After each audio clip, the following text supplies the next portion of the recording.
ছাড় আমাকে, ছাড় বলছি। আমি তোর সাথে কোথাও যাব না। আগামীকাল আমার বিয়ে। তুই আমাকে কোথায় নিয়ে যাচ্ছিস? আমি বেঁচে থাকতে আমি ছাড়া অন্য কারো সাথে তোমার বিয়ে হওয়া সম্ভব নয়। কী সব বলছিস? তোর সাথে বিয়ে মানে? হ্যাঁ আপু, আজকেই আমি তোমাকে বিয়ে করব। আবির, তুই কি পাগল হয়ে গিয়েছিস? আমি তোর বড় আপু হই। তুমি আমার আপন বোন না, খালাতো বোন। তাই এখন বেশি কথা না বলে চুপ থাকো। আমি তখন আপুকে গিয়ে গাড়িতে ঢুকিয়ে দিলাম। আপু বেরিয়ে যাওয়ার চেষ্টা করছিল, কিন্তু আমি তখন আপুর পাশে বসে আপুকে জড়িয়ে ধরি। ছাড় আমাকে, আমি যাব না তোর সাথে। ছাড়, না হলে কিন্তু আমি এখন চিৎকার করব। কি রে শালা, তোরা কি এদিকে তাকিয়ে গ্যাস খাচ্ছিস? গাড়ির দরজা জানলা সব লক কর। আসলে আমার বন্ধু সিয়াম আর অয়ন আমার সাথে এসেছিল আমাকে সাহায্য করার জন্য। সিয়াম ড্রাইভিং সিটে বসে আছে আর অয়ন ফ্রন্ট সিটে। আমি বলার না মাত্র সিয়াম গাড়ির দরজা জানালা সব লক করে দেয়। তারপর গাড়ির স্টার্ট দিয়ে যাওয়া শুরু করে। আমি তখন আপুকে ছেড়ে দিই। আবির, তুই কিন্তু এটা ভালো করছিস না। এই সম্পর্ক কখনোই হবে না, কেউই মেনে নেবে না। চিন্তা করো না আপু, সবাইকে মানানোর দায়িত্ব আমার। কথা শেষ হতেই সামনে থেকে সিয়াম বলে, আরে শালা, তুই কি এখন আমাদের ভাবিকে আপু বলে ডাকবি? হ্যাঁ আবির, তুই জানিস না আমরা অলরেডি ভাবি ডাকা শুরু করে দিয়েছি। তুই এখনও আপু বলছিস? আমি এদের কথার জবাব দেওয়ার আগেই তিশা তাদেরকে রেগে বলে, এই চুপ কর তোরা। তোদের সবার জন্যই আজ আমার সাথে এগুলো হচ্ছে। অনেক মজা লাগছে তোদের কাছে, তাই না? আমি কোনোদিনও এই বিয়ে মানব না। আরে ভাবি, আপনি বিয়ে মানেন আর না মানেন, আপনার তো বিয়ে আবিরকেই করতে হবে। হ্যাঁ, আর আপনি বিয়ে না মানলেও আমরা আপনাকে ভাবি হিসেবে মেনে নিয়েছি। এমন সুন্দরী একটা ভাবি পাওয়া ভাগ্যের ব্যাপার। ভাগ্যিস আপনার কোনো ছোট বোন নেই, তাহলে তো আমি নিয়ে আসতাম। তোর আগে আমি নিয়ে আসতাম। শালা, তোরা থামবি? সিয়াম, তুই কথা বন্ধ করে গাড়ি চালা ঠিক করে, না হলে পরে আমি বাসর ঘরে যাওয়ার বদলে আল্লাহর কাছে চলে যাব। চিল ম্যান, আমরা তোকে বিয়ে দিয়েই নিয়ে ছাড়ব, সেটাও তিশা ভাবির সাথেই। তারপর কেউ আর কোনো কথা বলে না। গাড়ির ভেতরে নেমে এসেছে নীরবতা। কিছুক্ষণের মধ্যেই গাড়ি এসে আমাদের বাড়ির সামনে এসে থামে। আসলে বাবা মা কিছুদিনের জন্য দেশের বাইরে গিয়েছে, তাই বাড়িতে কেউ নেই, পুরো বাড়ি খালি। আবির, তোকে এখনো বলছি, আমায় ছেড়ে দে। এটা কিন্তু একদম ভালো হচ্ছে না। তিশা আপুর কাঁতর অনুরোধ আমার মন এক চুলো টলল না। আমি জানি আমি যা করেছি তা হয়তো একটু বাড়াবাড়ি, কিন্তু ওকে হারানোটা আমার কাছে মৃত্যুর চেয়েও বেশি কষ্টের। আমার ভালোবাসাটা যে কেবলই একতরফা নয়, সেটা ওকে বোঝাতেই হবে। আমি গাড়ির দরজা খুলে নামলাম। তারপর আপুর দিকের দরজা খুলে দিতেই আপু আমার দিকে রক্তচক্ষু নিয়ে তাকালো। তুই কি মানুষ না জানোয়ার? জোর করে একজন মানুষকে আটকে রেখেছিস? আমার বাবা মা জানলেই তোকে আস্ত রাখবে না। তোমার বাবা মাকে বোঝানোর দায়িত্ব আমার। আর জানোয়ার যদি হয়েও থাকি, তবে তোমার ভালোবাসার জন্যই। তুমি নামো আপু, আমাদের অনেক কাজ বাকি। আপুর চোখে তখন রাগ, অভিমান আর কিছুটা ভয়ও দেখতে পাচ্ছিলাম। হয়তো ও কখনো ভাবেনি ওর আদরের ছোট খালাতো ভাই এমন কাণ্ড ঘটাতে পারে। আমি আর সময় নষ্ট না করে আপুর হাত ধরে একরকম ট্রেনে নামিয়েই বাড়ির দিকে এগোতে লাগলাম। সিয়াম আর অয়ন ততক্ষণে হাসতে হাসতে নেমে পড়েছে। চল শালারা, বাসরঘর সাজাই। আরে আগে তো বিয়েটা হোক। আবির, আমাদের পণ্ডিত মশাই কই? চিন্তার কোনো কারণ নেই, সব ব্যবস্থা করা আছে। আবির, প্লিজ, তুই আমার জীবনটা নষ্ট করিস না। আমি তোর বড় আপু, তুই এমনটা কি করে ভাবছিস? আপু, ভালোবাসার বয়স বা সম্পর্কের বাঁধ মানে না। আমি শুধু তোমাকে চাই, আর আমার বিশ্বাস তুমিও একদিন আমাকে ভালোবাসবে। এরপর আমি আপুকে নিয়ে সোজাসুজি আমার ড্রয়িং রুমে ঢুকলাম। ঘরটা আগে থেকে সুন্দর করে সাজানো ছিল। আসলে বাবা মা বিদেশে যাওয়ার আগে ঘরটা পরিষ্কার করে গুছিয়ে রেখে গেছিলেন। আমি আপুকে একটা সোফায় বসিয়ে দিলাম। আপু তখনও ফুঁসছে, তুই এসব কেন করছিস? তোর সাথে আমার কোনোদিনও বিয়ে হতে পারে না। আমি আপুর পাশে বসে ওর হাতটা ধরতেই চেয়েছিলাম, কিন্তু আপু সরিয়ে নিল। হতে পারে আপু আজই হবে। আর হ্যাঁ, আমি একটা জিনিস নিশ্চিত, তুমি যখন আমার পাশে বসে থাকবে তখন কেউ কিছুতেই বাধা দিতে পারবে না। ঠিক তখনই দরজার কলিং বেলটা বেঁচে উঠল। সিয়াম আর অয়ন দৌড়ে গিয়ে দরজা খুলল। দেখলাম একজন কাজী সাহেব আর তার সাথে দুইজন সাক্ষী এসেছেন। আমি আগেই সব ব্যবস্থা করে রেখেছিলাম। আপু কাজীকে দেখে আরও বেশি আতঙ্কিত হয়ে উঠল। না, এটা হতে পারে না, আমি এই বিয়ে মানব না। আপনারা কে? আপনারা কেন এসেছেন? কাজী সাহেব কিছুটা বিব্রত হলেও আমার দিকে তাকিয়ে একটা আশ্বাস দিলেন। আমি আপুর দিকে তাকিয়ে বললাম, আপু, সব ঠিক হয়ে যাবে, শুধু আমার ওপর ভরসা রাখো। এরপর কি হলো সেটুকু বলার আগেই আমার বুকে একটা চিনচিনে ব্যথা অনুভব করলাম। না, আপু আমাকে মারেনি, তবে ওর চোখে পানি আর অসহায় চাহনি আমার হৃদয় বেঁধে দিচ্ছিল। কিন্তু আমি জানতাম এই কষ্টটা সাময়িক, ওর রাজ ভাঙাতে হবে, ওর মন জয় করতে হবে। আমার জীবনটা যে ওকে ছাড়া অসম্পূর্ণ। কাজী সাহেব আমার দিকে তাকিয়ে, তাহলে কি আমরা শুভ কাজ শুরু করতে পারি? আমি আপুর দিকে একবার তাকালাম। ও তখনও রাগে আর কষ্টে পাথরের মতো বসে আছে। আমি দীর্ঘশ্বাস ফেলে কাজীর দিকে মাথা নাড়লাম। হ্যাঁ, এর পরের মুহূর্তগুলো আমার জীবনে অবিস্মরণীয় হয়ে থাকবে। তিশা আপু আমার দিকে তাকিয়েছিল। ওর চোখে তখন ক্রোধ আর তীব্র ঘৃণা। কিন্তু আমি জানি এই ঘৃণা একদিন ভালোবাসায় পরিণত হবে। আমি জানি আমি হয়তো ভুল করেছি, কিন্তু এই ভুলটাই আমার জীবনের সবচেয়ে বড় সঠিক সিদ্ধান্ত। কাজী সাহেব যখন বললেন কবুল, আমার বুকটা ধক করে উঠল। তিশা আপু কোনো উত্তর দেয়নি। সিয়াম আর অয়নী জোর করে সাক্ষী দিল, আর কাজী সাহেব ফর্মালিটিস শেষ করলেন। আইন ধর্মতে তিশা আপু এখন আমার স্ত্রী, কিন্তু আমি জানি শুধু কাগজ কলমে স্ত্রী হলে সবটা হয় না। তিশা আপু তখনও পাথরের মূর্তির মতো বসেছিল। ওর চোখ থেকে জল গড়াচ্ছে না, কিন্তু ভেতরের ঝড়টা আমি দেখতে পাচ্ছিলাম। কাজীকে বিদায় করে দিয়ে আমি সিয়াম আর অয়নকে বললাম, তোরা যা, আজ তোদের অনেক ধন্যবাদ। তোদের এই ঋণ আমি কখনো শোধ করতে পারবো না। চল দোস্ত, বাসর ঘর তোর, আর আমাদের এখন ঘুম দরকার। গুড ল্যাক, ভাবি যেন তাড়াতাড়ি তোর ওপর খুশি হয়। হ্যাঁ রে, আর শোন, কাল সকালে কিন্তু মিষ্টি মুখ চাই। ওরা চলে যাওয়ার পর বাড়িটা আবার নিস্তব্ধ হয়ে গেল। শুধু তিশা আপুর নীরব উপস্থিতি যেন ঘরের বাতাসকে আরও ভারী করে তুলেছে। আমি ধীরে ধীরে ওর দিকে এগিয়ে গেলাম। আপু, এখন রাত অনেক হয়েছে, তুমি ফ্রেশ হয়ে নাও। আমি কেন ফ্রেশ হব? তুই ভাবছিস এই ঘরে রাত কাটাবো? তুই ভুল করছিস আবির। আমি জানি এই রাগের জবাব দিতে গেলে পরিস্থিতি আরও খারাপ হবে। আমি ওর সামনে নত জানু হয়ে বসলাম। প্লিজ আপু, একটু শান্ত হও। আমি তোমার কোনো ক্ষতি করব না। জানি তুমি রেগে আছো, আর তোমার রাগ হওয়া স্বাভাবিক। তবে আমি তোমাকে জোর করে বিয়ে করেছি মানে এই নয় যে জোর করেই সবটা হবে। ও, তাহলে এখন দয়া দেখাচ্ছিস? বেশ, তাহলে আমায় ছেড়ে দে, আমি বাড়ি ফিরে যাই। সেটা সম্ভব নয় আপু। তুমি এখন আমার স্ত্রী, আর আমি তোমাকে কোথাও যেতে দেব না। তুই তুই আমার জীবনটা নরক বানিয়ে দিলি। আমি তোমার জীবনের নরক নই আপু, আমি তোমার ভালোবাসা হতে চাই, আর এর জন্য আমার সারা জীবন লাগলেও আমি অপেক্ষা করব।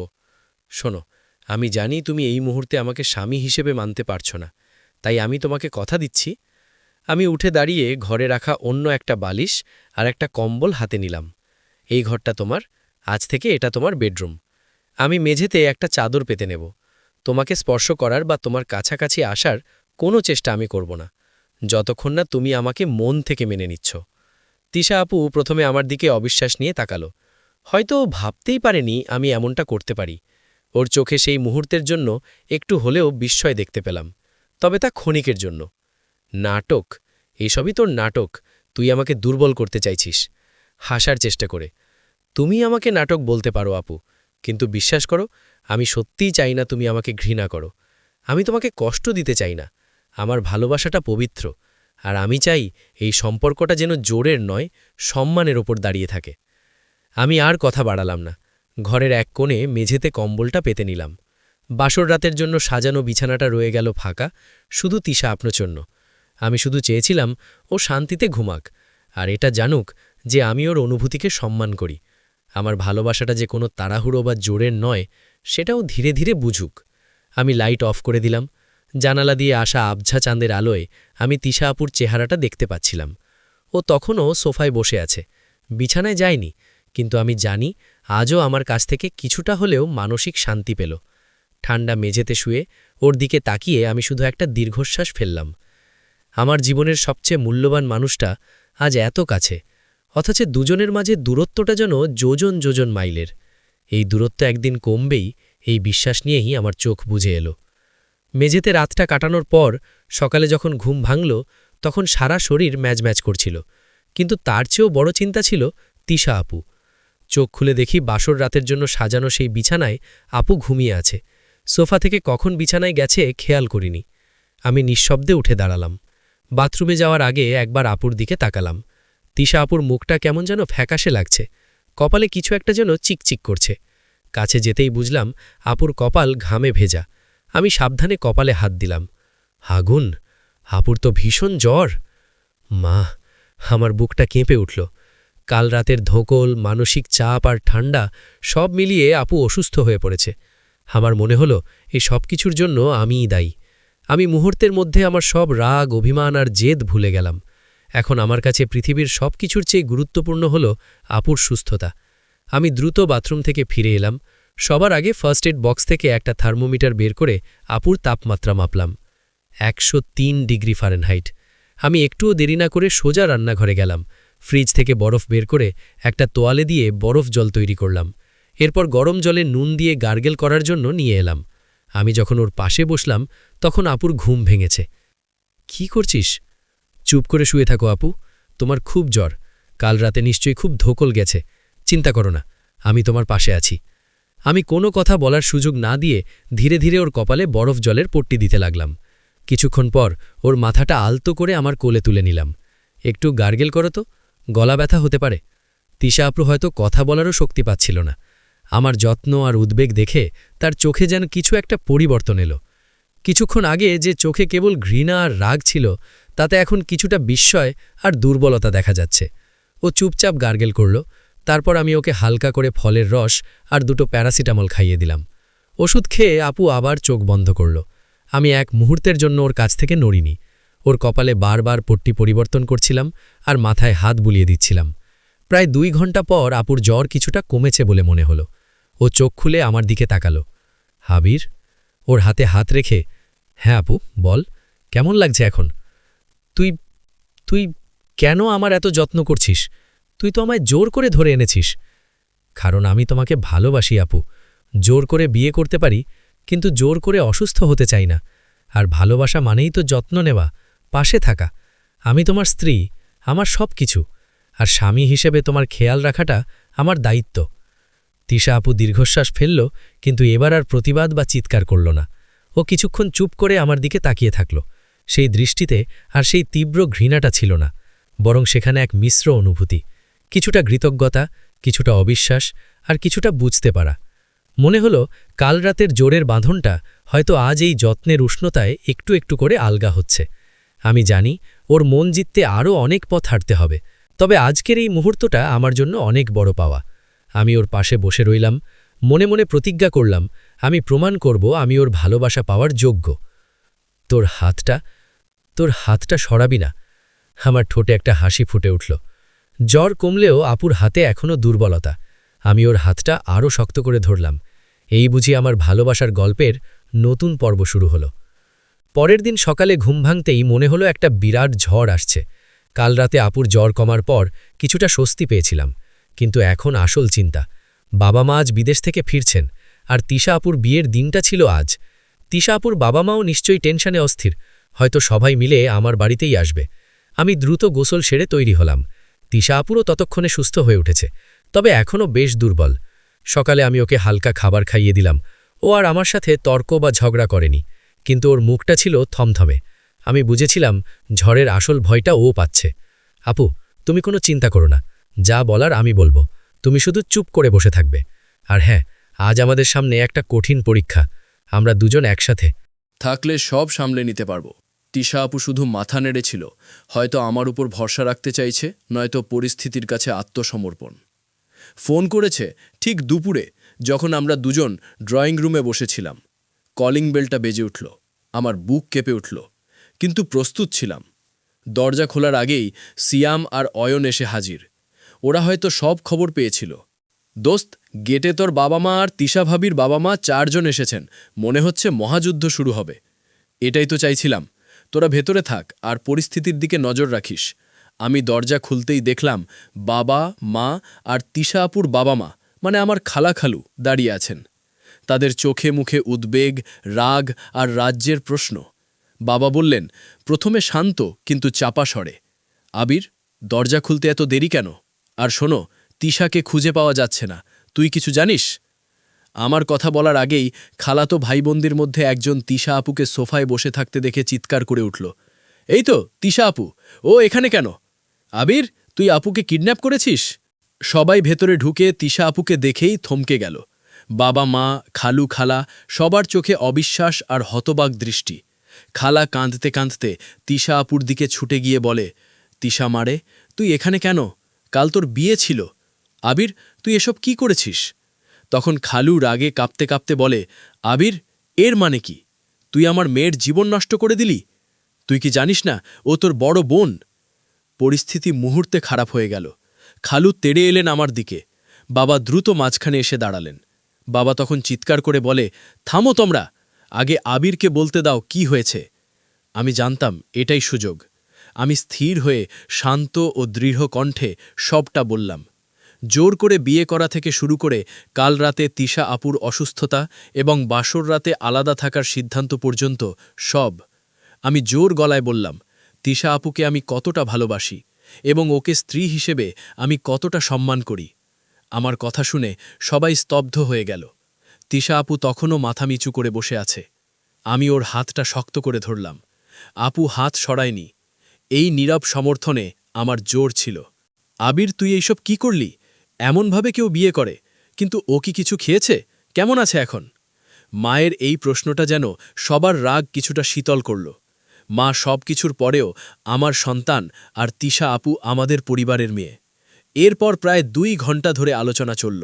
রাগ, দোষারোপ, কান্না সব কিছুর শেষে পরিস্থিতি ধীরে ধীরে শান্ত হল। সবাই বুঝতে পারল, যদিও আবির ভূত করেছে, কিন্তু তার ভালোবাসার গভীরতা আর তিশার প্রতি তার সম্মানটা মিথ্যে নয়। খালু দীর্ঘশ্বাস ফেলে বলে, যাক, যা হওয়ার তো হয়েই গেছে। এখন সমাজের কাছে তো মুখ দেখাতে হবে, আর তিশার ভবিষ্যতও দেখতে হবে। তখন বাবা বললেন, হ্যাঁ, আমাদের ছেলে ভুল করেছে, কিন্তু তিশা এখন আমাদের ঘরের বউ। জোর করে হলেও তারা স্বামী স্ত্রী। সবাই মিলে শেষমেশ একটা সিদ্ধান্তে এলো। লোক জানাজানি হওয়ার আগেই আমাদের সম্পর্কটা আইনি ও সামাজিকভাবে পাকাপোক্ত করতে হবে। পরিবারের সিদ্ধান্ত। সপ্তাহখানেকের মধ্যে সবার উপস্থিতিতে আবির ও তিশার আবার আনুষ্ঠানিকভাবে বিয়ে হবে।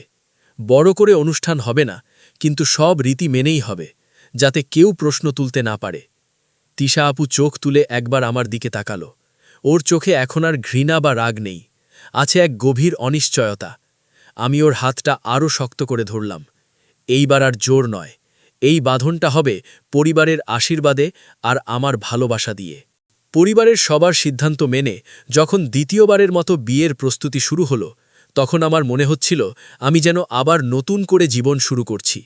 এই বিয়েতে কোনো জোর নেই, আছে পরিবারের সমর্থন আর তিশা আপুর নীরব সম্মতি। আপু হয়তো এখনও আমাকে পুরোপুরি গ্রহণ করেনি, কিন্তু সে আর প্রতিবাদও করছে না। এটাই আমার জন্য অনেক বড় প্রাপ্তি। ঠিক 1 সপ্তাহ পর ঘরোয়া পরিবেশে কাজীর মাধ্যমে আবারও আমাদের বিয়ে হলো।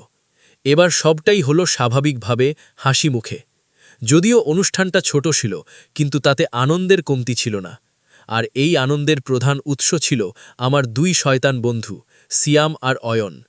কাজী সাহেবের সামনে যখন দ্বিতীয়বারের মতো কবুল বললাম, সিয়াম তখন পেছন থেকে ফিসফিস করে বলল, আরে শালা, একবারই তো ঝামেলা শেষ করতে পারতিস। এক জীবনে 2 বার বিয়ে, তোর ভাগ্য ভালো, ভাবি পাল্টায়নি। ভাগ্যিস, নয়তো আমরা আবার নতুন করে ভাবি ডাকতে শুরু করতাম। আমি ওদের দিকে চোখ গরম করে তাকাতেই ওরা হাসি চেপে মাথা নিচু করল। কিন্তু মজাটা শুরু হলো যখন তিশা আপু ও আমি একে অপরের দিকে তাকিয়ে মিষ্টি খাচ্ছিলাম। আবির, তোর বউকে একটু আদর করে দে না, লজ্জা কিসের? আরে প্রথমবার তো জোর ছিল, এবার অফিসিয়াল রোম্যান্টিক হ।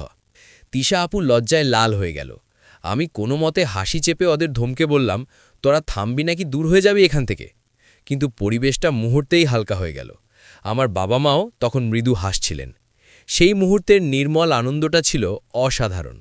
সব রীতিনীতি শেষে যখন বাসর ঘরে এলাম, তখন প্রায় মধ্যরাত। ঘরটা আবারও সুন্দর করে সাজানো, কিন্তু এবার ঘরটা শুধু ফুলের নয়, আমাদের দুজনের ভবিষ্যৎ স্বপ্নের প্রতীক। সিয়াম অয়ন অবশ্য যাওয়ার আগে দরজার সামনে দাঁড়িয়ে আবার দুষ্টুমি করে গেছে। দেখিস আবির, এবার যেন বাসর ঘরে তোর ঠাঁই মেঝেতে না হয়। আরে, আর যা করার খুব তাড়াতাড়ি করিস। আমি দরজাটা বন্ধ করে ওদের কথা উপেক্ষা করলাম। ঘরটা নীরব। তিশা আপু লাল বেনারসি আর গয়নায় সেজে বিছানায় বসেছিল। প্রথম দেখায় মনে হচ্ছিল এই বুঝি স্বর্গের কোনো অপ্সরা, কিন্তু তার চোখে এখনও ছিল একটু জড়তা, একটু দ্বিধা। আমি ধীরে ধীরে ওর কাছে এগিয়ে গিয়ে বসলাম। আপু, তুমি আমায় আপু ডেকো না, তুমি এখন। ওর চিবুক ধরে আলতো করে ওর মুখটা উপরে তুলে, তুমিও আমাকে তুমি বলে ডেকো না, তুমি আমার ভালোবাসা। আর আমি জানি এই ভালোবাসার সম্পর্কটা জোরের নয়, সম্মানের উপর তৈরি হয়েছে। আমি ওর হাতের উপর হাত রাখলাম। ও এবার হাত সরিয়ে নেয়নি। তিশা, আমি জানি তুমি এখনও পুরোপুরি আমাকে বিশ্বাস করো না, কিন্তু গত কয়েকটা দিন তোমার অসুস্থতায় আমি তোমার পাশে ছিলাম। তুমি আমাকে সরিয়ে দাওনি, এটাই আমার কাছে অনেক বড় কিছু। আমি আর কখনো তোমার সাথে জোর করব না। তুমি কেন এমন করলে আবির? এত লোক থাকতে কেন আমাকেই? কারণ আমার হৃদয়ে শুধু তোমারই স্থান। তুমি আমার বড়, আমার খালাতো বোন। কিন্তু তিশা, মন কি এসব সম্পর্ক মানে? মন তো শুধু জানে সে কাকে চায়, আর আমার মন শুধু তোমাকেই চায়। তুমি যখন অসুস্থ ছিলে তখন আমার মনে হয়েছিল তোমাকে হারানোর চেয়ে মরে যাওয়া ভালো। আমার এই গভীর কথাগুলো হয়তো ওকে স্পর্শ করল। ওর চোখে জমে থাকা বরফটা যেন গলতে শুরু করল। এক বিন্দু জল গড়িয়ে পড়ল ওর চোখ থেকে। আমাকে একটু সময় দেবে? সবটা মেনে নিতে একটু সময় দরকার আমার। সারা জীবন দেব। তোমার এক মুহূর্তের ভালোবাসার জন্য আমি সারা জীবন অপেক্ষা করতে রাজি। কিন্তু একটা জিনিস কি জানতে পারি? কি? আমি যখন অসুস্থ ছিলাম তখন তুমি আমার জন্য চিন্তা করেছিলে? তিশা আপু মাথা নিচু করল। এরপর আলতো করে আমার দিকে তাকিয়ে মৃদু হাসল। সে হাসিটা ছিল এক নতুন সূচনার প্রতীক। তুমি যখন মেঝেতে শুয়েছিলে আর জ্বরে কাঁপছিলে তখন মনে হয়েছিল আমি ভুল করছি। তুমি ভালোবাসো আবির, এটাই সত্যি। আমি আর নিজেকে ধরে রাখতে পারলাম না। আমার ভালোবাসার মানুষটা অবশেষে আমাকে মেনে নিয়েছে। আমি পরম মমতায় ওর কপাল ছুঁয়ে দিলাম। তারপর ধীরে ধীরে ওর হাতটা নিজের হাতের মুঠোয় নিলাম। আজ থেকে আর কোনো দূরত্ব নয় তিশা, শুধু ভালোবাসা আর বিশ্বাস। আমার জীবনের সবচেয়ে প্রিয় মুহূর্তে আমি অনুভব করলাম তিশা আপু আমার হাতটা শক্ত করে চেপে ধরেছে। আমাদের জোর করে শুরু হওয়া সম্পর্কটা অবশেষে ভালোবাসার উষ্ণতায় পূর্ণতা পেল। বাসর রাতের নীরবতা ভেঙে জন্ম নিল এক নতুন রোম্যান্টিক গল্পের, যেখানে নায়ক আর নায়িকা তাদের জীবনের বাকি পথটা একসঙ্গে হাতে হাত রেখে চলার প্রতিজ্ঞা করল।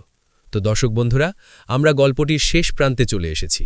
তো গল্পটি আপনাদের কাছে কেমন লেগেছে সেটি অবশ্যই কমেন্ট করে জানাবেন। দেখা হবে আবারও নতুন কোনো গল্প নিয়ে। সে পর্যন্ত আমাদের সাথেই থাকবেন। আর আমাদের আজকের গল্পটি যারা শেষ পর্যন্ত শুনেছেন তাদের সবাইকে অসংখ্য ধন্যবাদ।